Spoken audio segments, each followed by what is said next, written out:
Today is Friday, December 20th, and today's agricultural fact of the day came from Ag Daily. I've actually been out the last 2 days, so I had not done one. Arizona sues Saudi-owned company over groundwater use. According to the Arizona Attorney General, a Saudi-owned company has been leasing the state's farmland to grow alfalfa in La Paz County. If I mispronounced that, feel free to correct me. Since 2014, Fondomonte, which is the name of the company, has extracted approximately 31,196 acre-feet in 2023 alone. That's water quantity.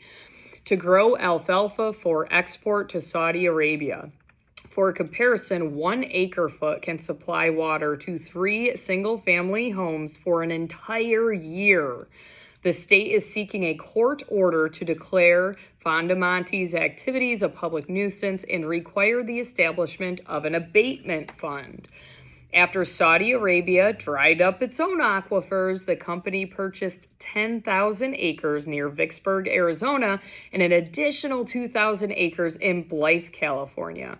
This company has used the leases to grow alfalfa and then export it to feed dairy cattle in Saudi Arabia, 8,100 miles away. This information came from an article from Ag Daily again. So if you want to see this article, it was published on December 16th of this year.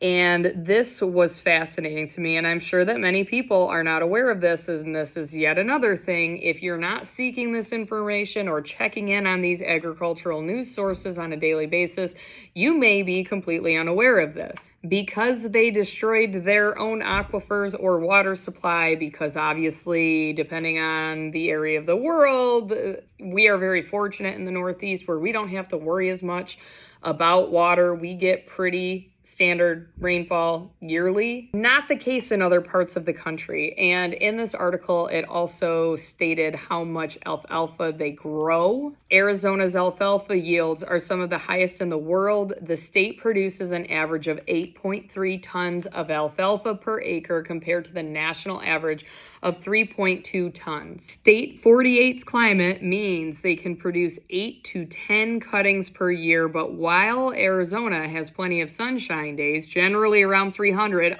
super jealous as it's snowing here yet again. Water is a precious commodity. I guess I should be more appreciative of that snow outside because I know what happens when that temperature warms up.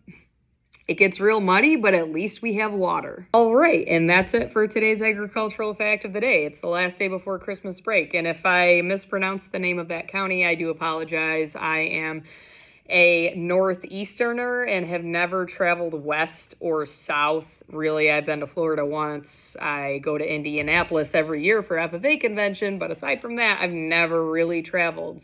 And I lived in Virginia for a short period of time to complete my master's degree. So I'm not very well versed in names of other states, but I have my other ugly Christmas sweater on. I did see people comment about my cow one. That one came from Walmart a few years ago. I can't remember where I got this one, but I love it. And then, of course, my jingle bells, because you gotta be festive on the last day of school.